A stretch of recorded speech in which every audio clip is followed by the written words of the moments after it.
बड़ौदा का जो उपचुनाव हुआ उसमें वहाँ की जनता को भी, वहाँ के मतदाता को भी बधाई देता हूँ कि उन्होंने भारतीय जनता पार्टी को जो 3 काले कानून बना करके उन्होंने देश के किसान को प्रताड़ित किया, देश के किसान के खिलाफ बिना कोई डिमांड के, बिना मांगे अपनी तरफ से किसान को कैसे कमज़ोर किया जाए, कैसे किसान को भूख के कगार पे लाके खड़ा किया जाए, कैसे उसकी ज़मीन बेचने पर उसको मजबूर किया जाए, उसके लिए जो काले कानून बनाए, पूरे इलेक्शन में लोगों के मन में इसको लेकर के बहुत बड़ी पीड़ा थी, बड़ा गुस्सा था। और बारी बारी लोग एक ही बात कह रहे थे कि हम भाजपा को सबक सिखाना चाहते हैं, और उन्होंने भाजपा को जो सबक सिखाया उसके लिए मैं उनको बधाई देता हूँ। जहाँ तक बीजेपी और जेजेपी की बात है, आज 70,000 वोट कह रहे थे हम जेब में डाल करके चले हैं, और 1 साल की सरकार की अपनी उपलब्धियां अलग गिना रहे थे। उन लोगों को एक बहुत करारा जवाब मिला है जिनके 20,000 वोट कम हो गए।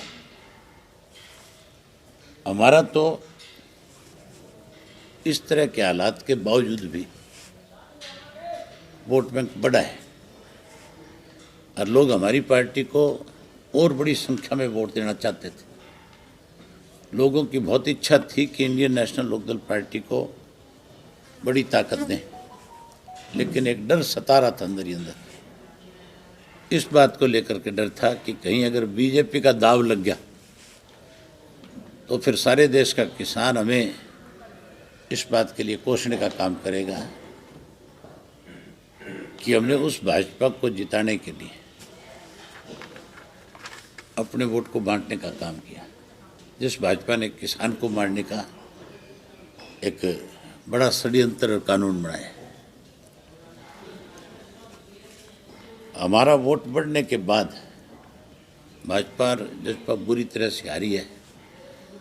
अब आप उनसे पूछना, आपसे जब मिले, कि वो तुम्हारा 20,000 वोट जो तुम कह रहे थे हमारा 70,000 से शुरू होगा, वो कहाँ गया, किसके खाते में गया, किस पार्टी का कम,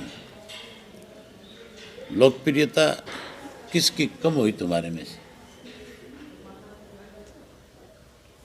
जो बारी बारी गठबंधन की बात करते थे, लोगों ने उस गठबंधन को नकार दिया।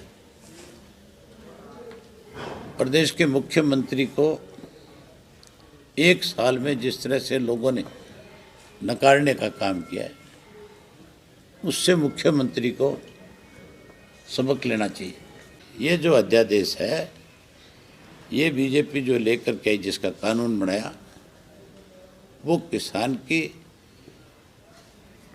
डेथ वारंट पे दस्तखत है। और कांग्रेस इसलिए जीत गई वहाँ पे कि वहाँ लोग आपका आपस का वोट जो उसको डिवाइड नहीं करना चाहते थे। उनको कांग्रेस का प्रत्याशी जीतता हुआ नजर आया, तो लोगों ने फिर फैसला कर लिया कि इसको हराने के लिए कांग्रेस को वोट देंगे। कोई एक आदमी भी इनको ऐसा मिला हो जिसने ये कहा हो कि हम अभय सिंह को नहीं देना चाहते, तो आप इनसे पूछो। वो कहते हैं अगली बारी अभय सिंह वोट मांगने ना भी आएगा तो भी वोट दे के जिताएंगे। हमारी पार्टी के ऊपर क्वेश्चन चिन्ह लगाने की ज़रूरत नहीं है।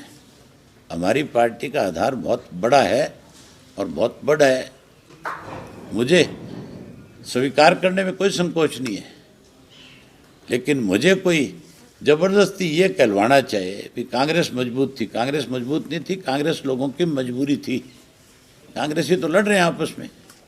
दिवाली के तुरंत बाद बड़ौदा के लोगों से मिल करके आऊँगा, उनका धन्यवाद करके आऊँगा, और नए सिरे से हम अपनी पार्टी के संगठन में बदलाव करेंगे। जहाँ संगठन मजबूत करेंगे वहीं प्रदेश भर के कार्यक्रम बना करके लोगों के बीच में जाएंगे और लोगों को अपनी पार्टी के साथ और ज़्यादा मजबूती के साथ जोड़ करके पार्टी को बड़े मुकाम पे लेकर के जाने का काम